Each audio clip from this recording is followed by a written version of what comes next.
दोस्तों, बॉलीवुड के top trending news में एक बार फिर आपका स्वागत है।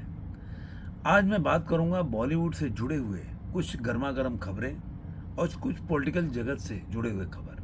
तो सबसे पहले शुरुआत करूं, उसके पहले अगर अभी तक आपने मेरे चैनल को सब्सक्राइब नहीं किया, तो सब्सक्राइब ज़रूर करें। दोस्तों के साथ, सगे संबंधियों के साथ वीडियो को लाइक करें, शेयर करें और कमेंट करते रहें। दोस्तों, आप जानते हैं कि एक टाइम में मैं हूं ना बहुत बड़ी हिट थी, जो कि फराह खान ने डायरेक्शन उन्होंने डायरेक्ट किया था फिल्म को, उनके डायरेक्शन में। उसके बाद से आपने देखा होगा एक एक दो पिक्चर उनकी नहीं चली। उसके बाद आजकल वो ब्लॉगिंग कर रही हैं और ब्लॉगिंग से काफ़ी अच्छा पैसा कमा रही हैं। लेकिन अभी एक सैफ अली खान का बड़ा बयान आया उनके लिए। उन्होंने कहा कि उन्होंने दावा किया कि मैं हूं ना के लिए उस समय जो है शाहरुख खान ने उनको फ़ोन किया था, लेकिन उस समय फराह खान जो है उन्होंने मना कर दिया। अब ये क्या खबर है, फिल्म के प्रमोशन के दौरान, अभी कर्तव्य उनकी 15 मई को रिलीज हुई, उसके प्रमोशन के दौरान उन्हें बताया कि 2004 में जो रिलीज हुई थी मैं हूं ना, तो उन्होंने एक मज़ेदार इसका किस्सा सुनाया। उन्होंने बताया कि शाहरुख खान और उनका जो बॉन्ड है, क्योंकि आप जानते हैं कि ये जो मूवी है कर्तव्य, ये रेड चिली के अंतर्गत बना हुआ है। तो उन्होंने बताया कि उनका बॉन्डिंग बहुत पुराना है और शाहरुख खान ने खुद एक रोल के लिए, बहुत अच्छा रोल था, उसके लिए फ़ोन किया था, जो मैं हूं ना पिक्चर बन रही थी।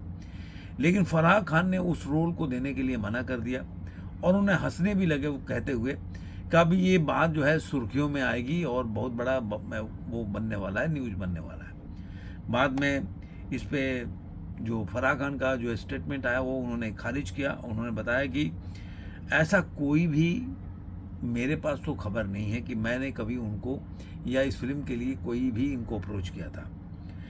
मैं उन्हें, अब लोग इस पे बोल रहे कि क्या शाहरुख खान के छोटे भाई का रोल था या क्या था, लेकिन अब उनके ऊपर जो है ऐसा आ रहा है कि ऐसा कोई भी खबर नहीं था। सनी पाजी के मूवी रामायण को लेकर एक बड़ा खबर आ रहा है। सनी पाजी, रणबीर कपूर और यश की मूवी जो है, जो ऐसा कि जो नमीत मल्होत्रा ने दावा किया था कि ये लार्जर देन लाइफ मूवी बन के निकलेगी, इसमें 4,000 करोड़ का खर्चा हो रहा है।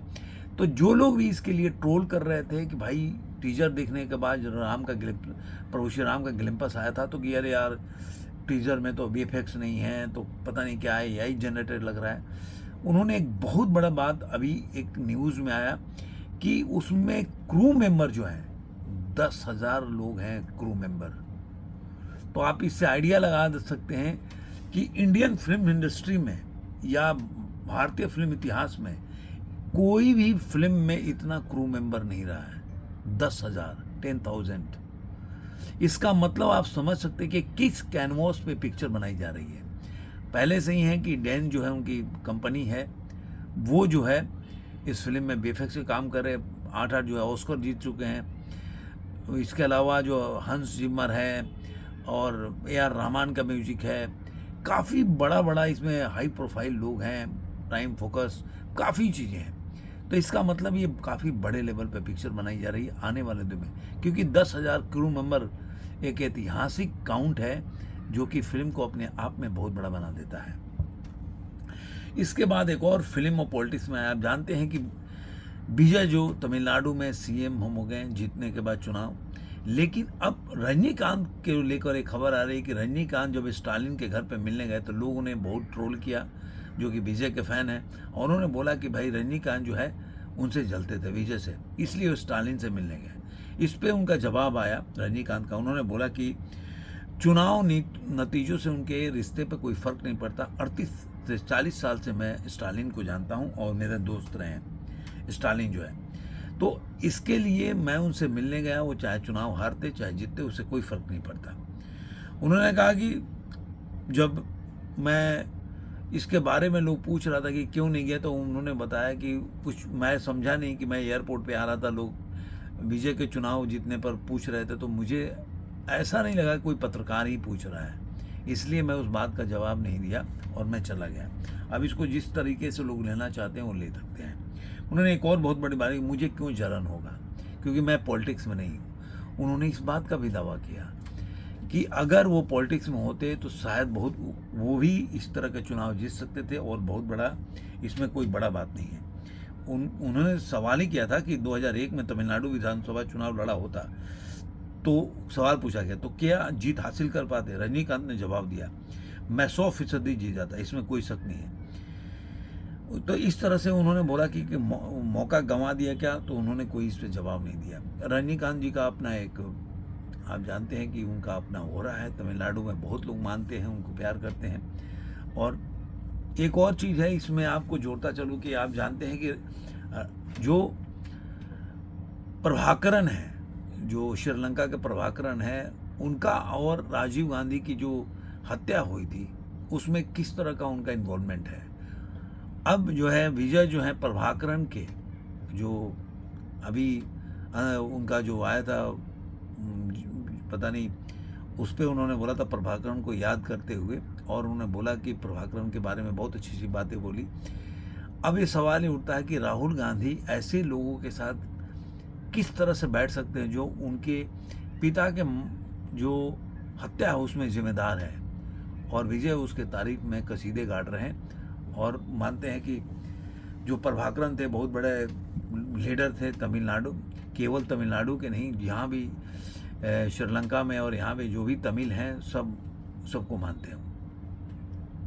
इसके अलावा रणवीर सिंह और आदित्य चोपड़ा, आप जानते हैं कि बहुत दिनों से उनके आपस में बन रही है, लेकिन धुरंधर के सफलता के बाद, अब मैं बोला ना कि कई लोग आज के टाइम में आदित्य धर के करीब भी जा रहे हैं। आपने देखा होगा यामी गौतमी से, जो यामी गौतम है, उनके से आपने कन्नी काटते हुए करण जौहर और मलाइका अरोड़ा का वीडियो भी देखा होगा एक रियलिटी शो में। अब ये सारे लोग उनके साथ रहने के लिए, बात करने के लिए मजबूर हैं। सफलता क्या न कराए। तो वैसे ही रणवीर सिंह आजकल एकदम मार्केट में गर्म है, और इसी वजह से अब खबर आ रही कि आदित्य चोपड़ा के साथ उनका एक शुक्रवार के दिन ही दोनों की मुलाकात जो है YRF के बंद कमरे में हुई, और घंटों तक हुई, सुलह भी हो गया, ऐसे खबर आ रही कि दोनों ने मतभेद सुलझा दिया, और कोई बहुत बड़े प्रोजेक्ट पे वो एक साथ काम करना। आप जानते हैं कि बैंड बाजा बारात के साथ उन्होंने लॉन्च किया था जो आदित्य रणवीर सिंह को। अब वो नई पिक्चर के साथ हो सकता है दोनों लोग एक साथ एक फिल्म में आए। और एक और चीज़ बता दूं कि जो गोविंदा है, गोविंदा आजकल कई कारणों से सुर्खियां में बने रहते हैं। एक तो वो कई जगह डांस हुआ तो ट्रोल कर रहे हैं कि भाई गोविंदा के पास काम नहीं है, पैसे अपने घर का रसोई किचन चलाने के लिए वो जगह जगह छोटे छोटे शो कर रहे हैं, शादियों में जाकर नाच रहे हैं। इसी तरह गोविंदा एक सार्वजनिक समारोह में पहुंचे, और वहाँ पे उनकी मतलब एक पत्रकार लोगों के साथ बहुत ही गुत्थम गुत्थी हो गया। वहाँ हुआ ये है कि जब शिरकत करने गए तो उनके इवेंट खत्म होने के बाद वो बाहर निकल रहे थे, और जो बॉडीगार्ड थे गोविंदा के, उनको सेव करके बाहर से निकालने का प्रयास कर रहे थे। वहाँ पे पत्रकारों से साथ उनकी झड़प हो गई, उनके बॉडीगार्ड के साथ काफ़ी तीखी बहस हुई। बाद में गोविंदा जो आके बीच बचाव किए, और जो दोनों का मतलब दोनों को अलग किए। एक और बड़ी रणवीर सिंह के लिए बड़ी खबर है, और ये बहुत बड़ा बात है कि जैक रेयान, जो कि घोस्ट वॉर के जॉन क्रांसिस्की हैं, आपने देखा हो जैक रेयान का, मैंने हर पार्ट देखा है प्राइम वीडियो पे, मतलब अभी तो घोस्ट वॉर आने वाला है। तो घोस्ट वॉर के एक इंटरव्यू के दौरान NDTV से बात करते हुए जॉन क्रिस्टन ने धुरंधर के बारे में बहुत बड़ी बात बोली, कहे कि एक ही तरह की मूवी है, और मुझे मौका मिलेगा तो धुरंधर मूवी जरूर देखें। ये बोल सकते हैं कि रणवीर कपूर सिंह के लिए एक बहुत बड़ी बात है कि अगर उनकी पहचान जो है बॉर्डर से बाहर जाने लगे लोग, जो हॉलीवुड हो गया, इस तरह के लोग अगर उनके फिल्म के प्रशंसक, उनके काम की प्रशंसा करने लगे, तो ये अपने आप में एक बहुत बड़ी उपलब्धि है, इसमें कोई दो राय नहीं है। जो टॉक्सिक का इंतजार कर रहे हैं उनके लिए या तो आप अच्छी खबर बोल सकते हैं या बुरी खबर।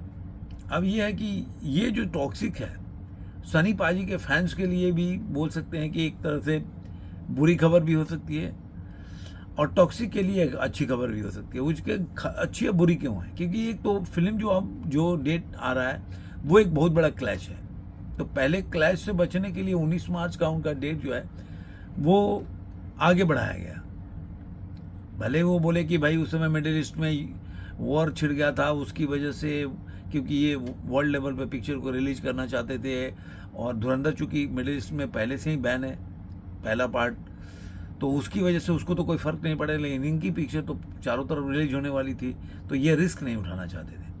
तो इसलिए 19 मार्च को जब पहला डेट आया था टॉक्सिक का, तो उसको इन्होंने पोस्टपोन करके और 4 जून को ये बोला कि पिक्चर रिलीज होगी।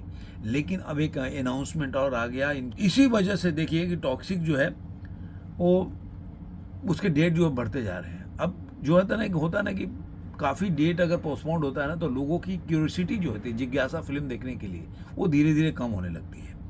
लेकिन अब एक फिल्म फेयर के एक रिपोर्ट के हिसाब से टॉक्सिक के जो मेकर्स हैं वो सोच रहे हैं कि जो स्वतंत्रता दिवस, यानी कि जो 15 अगस्त को जो स्वतंत्रता इंडिपेंडेंस डे होगा, तो उसका एक बड़ा वीकेंड आ रहा है, तो उस समय पिक्चर को रिलीज करेंगे। लेकिन पहले से ही वहाँ देखेंगे तो 13 जो अगस्त है उस दिन जो है बंटवारा 1947, जो कि पहले लाहौर 1947 नाम था, वो अब रिलीज होने के लिए पहले से ही उसका शेड्यूल फिक्स है। वो भी काफ़ी 1 साल से उसका डेट टल रहा है, तो 2 पिक्चरों का डेट तो वैसे ही टल रहा है, तो दोनों आमने सामने आ पहले से ही आवारापन है उसका जो दूसरा पार्ट है, वो आवारापन का वो 14 अगस्त को, यानी कि एक दिन के बाद रिलीज हो रहा है। तो आप देखेंगे कि ये जो अभी तो मैंने पहले बीच में सुना था कि फौजी भी आ रही, लेकिन अभी फौजी दिसंबर में जा रही है, ऐसा खबर है। तो ये एक बहुत बड़ा आपको देखने को मिलेगा कि इस समय भी बहुत बड़ा अभी एक और पिक्चर है जो सलमान खान की जो पिक्चर है मातृभूमि, उसका भी अगस्त में ही बताया है। तो अगर ये सारी पिक्चरें अगर क्लैश में फंस जाती है, तो सब निर्माता निर्देशक को बहुत ही और एक्टर को भी बहुत बड़ा घाटा होने वाला है, ऐसा मेरा मानना है। तो मुझे लग रहा है कि ऐसे जो है कि इससे मैं हमेशा बोलता हूँ बचना चाहिए, इसमें कोई दो राय नहीं है, हर आदमी को क्लैश से बचना चाहिए। आप जानते हैं कि जो मोदी जी हो गए हैं, कई देशों की यात्रा में गए थे, नॉर्वे भी गए अभी, लेकिन मोदी जी एक चीज़ बहुत अच्छा जानते हैं कि उनके विरोधियों को कैसे मिर्ची लगाना है, उनको बहुत अच्छा आता है। अब वो इटली गए, इटली में वहाँ पे मेलोडी करके एक चॉकलेट है, उसको उन्होंने यहाँ के जॉर्जिया मेलोनी जो प्रधानमंत्री है उनको दिया। ये पार्ले जी का ही है, पार्ले जी का मेलोडी टॉफ़ी उनकी कंपनी का है, और इसका जो इतिहास है आज़ादी से पहले का है। देखा जाए तो ये जो मेलोडी टॉफ़ी है 1983 में लॉन्च किया गया था, और ये जो है जो प्रधानमंत्री मोदी ने इनको दिया। पहले ये शुरू हुआ था पार्ले जी 12 लोगों से 1929 में चालू हुआ था, वो आप देखिए कितना बड़ा एक एम्पायर खड़ा हो गया। आज भी मुझे पार्ले जी बिस्किट भले ही सस्ता है, लेकिन उसका टेस्ट मुझे बहुत अच्छा लगता है, मेरा पर्सनली बात बता रहा हूँ। तो उन्होंने दिया, वो जानते थे कि ये सब जो काफ़ी बड़ा इंडिया में तो एकदम चलेगा ये। तो उन्होंने, आप पहले जानते हैं कि एक बार जो जॉर्जिया मेलोनी थी, उन्होंने मोदी का डी और अपना मेलोनी करके, मेलोनी होता है तो मेलोडी कर दिया उन्होंने, तो इसे डी लगा दिया, मोदी जी का मेलोडी कर दिया। तो वो काफ़ी ट्रेंड हुआ था, काफ़ी लोगों ने उस पर कमेंट किया था। तो ये लोग जानते थे कि भाई लोग बैठे हुए हैं, तो उन्होंने जानबूझ के इस तरह से किया। मोदी जी भी कभी कभी मज़े लेते हैं ऐसे लोगों से। सलमान खान, आप जानते हैं कि वो हॉस्पिटल में आते, 2 खबरें हैं। एक तो सलमान खान हॉस्पिटल से आ रहे थे, अब पता नहीं किसको देखने गए थे कि अपना इलाज कराने गए थे, उनके चेहरे पे भी काफ़ी पेन होता है, उसके लिए हमेशा जाते हैं। सुना है कि जबड़ा नहीं खुलता, ऐसा कुछ है। तो सलमान खान वहाँ पे जो पैप्स थे उन पर भड़क के एकदम फायर हो गए। एक और खबर आने, उन्होंने ट्वीट किया थी, एक्स पे लिखा, जिसको लेकर काफ़ी चिंतित हो गए उन्होंने लोग की, by I me myself to way to be by yourself alone and lonely, alone is my choice and lonely when nobody wants to be with you।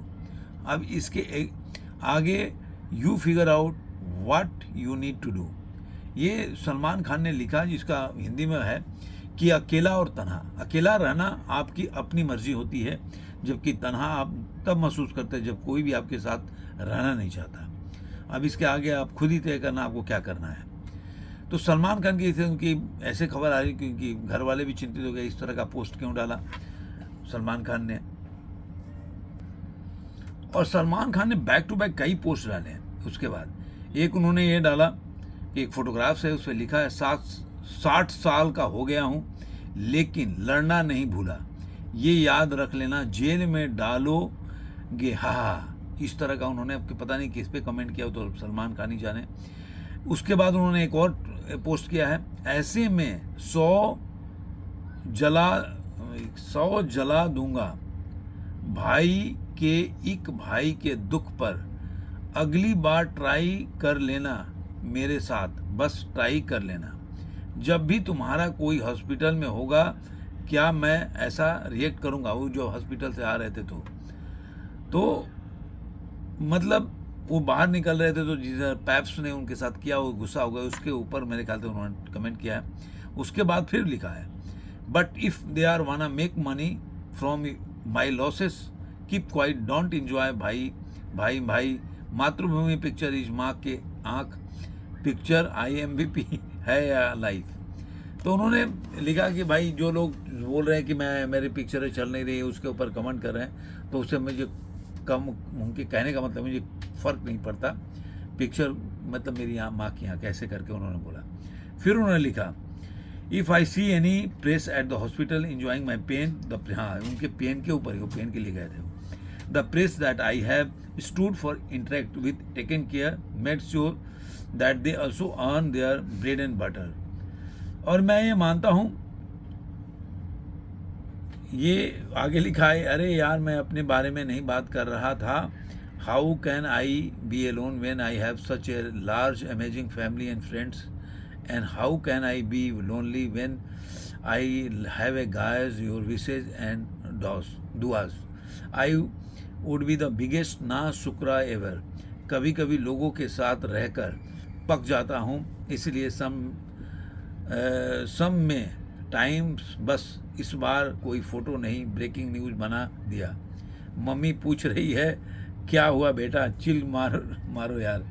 तो इस तरह से सलमान खान ने मतलब मज़े लिया, आप जिस तरह से हो। तो ये कुछ खबरें थी। आपको ये वीडियो कैसा लगा जरूर कमेंट में बताइएगा। फिर मिलेंगे किसी और वीडियो में। आज के अंक में इतना ही।